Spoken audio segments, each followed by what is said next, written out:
大家好，我是看片家咖啡。这一集我要讲一讲关于个人将以白沙也加全部作品从头到尾完整看完后的观后感以及个人评价。首先介绍一些关于以白沙也加的个人背景信息。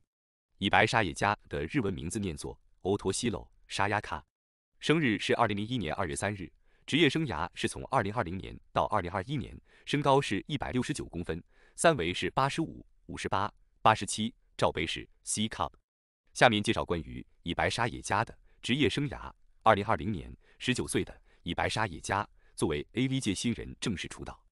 2020年到2021年，作为 S1 的专属活跃在业界。2022年2月13日，以白沙也加在社交媒体上宣告隐退。关于以白沙也加的一些信息补充：以白沙也加是因为在 S1 专属合约期间，私自与 FC2 卖家拍摄无码素人片，被经纪公司除名，被迫宣布从业界隐退。其背后的逻辑，我个人认为是，如果有码片业界的专属女优在没有和经纪人公司以及签署专属合约的片商沟通好情况下，就私自去拍摄无码影片，这个很可能涉及到当初签订合同的违约和个人诚信问题。而且既然网上有无码片了，当然观众们很可能更想去看没有马赛克的片子，正常销路的有码片子销量当然会受到影响。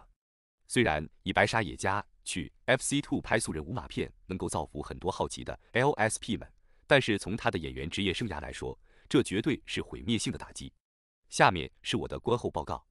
以白沙也加职业生涯能找到资源的作品，我都全部从头到尾完整看完了，一共有26部，不包括 VR 作品，其中属于单体作品19部，共演作品1部，个人写真片3部，个人精选合集片1部。此外还有2部 FC2 素人无码作品。下面是关于以白沙也加的身材以及个人气质的分析。以白沙也加有一张稚嫩、天真无邪的童颜，而且脸很小，显得很萝莉，看起来的年纪比实际的岁数要小。整体面相上比较朴素，甚至是素颜或者淡妆的时候，感觉有一点点土气，但是非常自然，非常青春。以白沙也加算是贫乳，但是不是飞机瓶，还是有肉眼可见的乳量，穿内衣的时候还是能够撑起来。此外，以白沙也加她的肤质非常白皙水嫩，呈现出像婴儿一样娇嫩细腻的肌肤，同时她的腰腹也非常平坦、紧致纤细。最后也是最重要的是，身高169公分的以白沙也加有一双超长的美腿，而且腿型笔直修长，如果配上黑色或者白色丝袜，那绝对是腿控的天堂。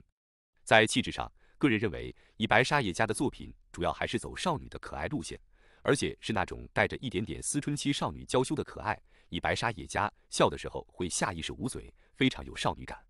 接下来讲一讲以白沙也加在不同片商不同时期的形象区别。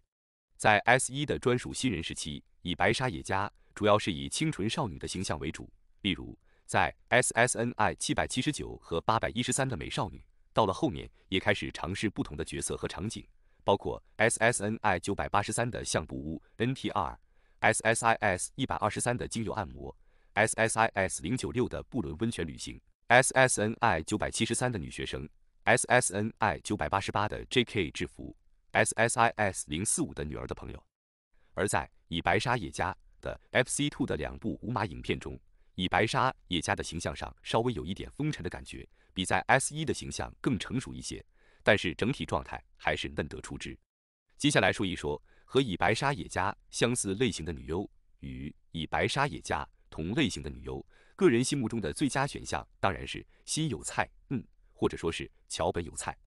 在以白沙也加刚刚出道的时候，也有人称呼她是桥本有腿2代新有菜，和以白沙也加比较相近的点，个人认为包括2位都是童颜，脸看上去比实际年龄还要小，充满胶原蛋白。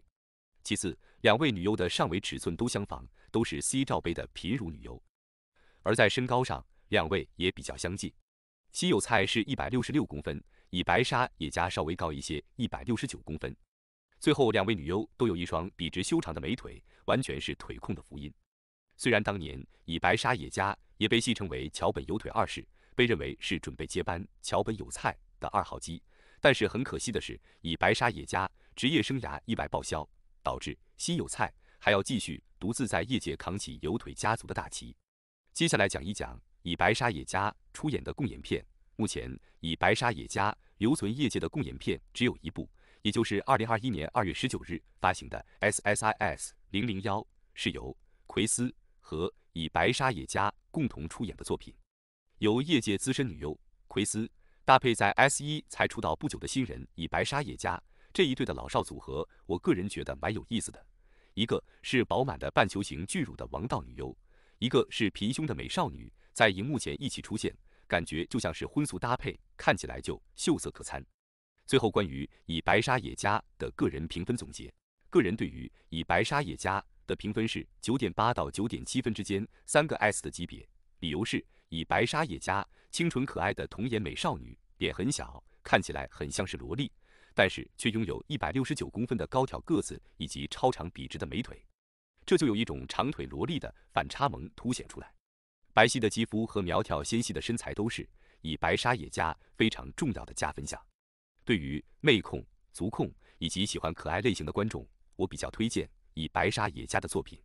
想要把以白沙野加从出道到隐退全部作品看完和收集的难度，个人认为比较简单，除开他的个人精选合集片比较难找到资源之外，其他的作品都比较容易找到。以上就是我个人对于以白沙野加全部作品看完之后的测评，希望大家看完记得点赞和关注，有什么想法可以在评论区下讨论。有希望我做某一位女优的全部或者部分作品的观后评价的朋友，也可以通过支付宝赞助抖内来制定下一期的测评视频，谢谢。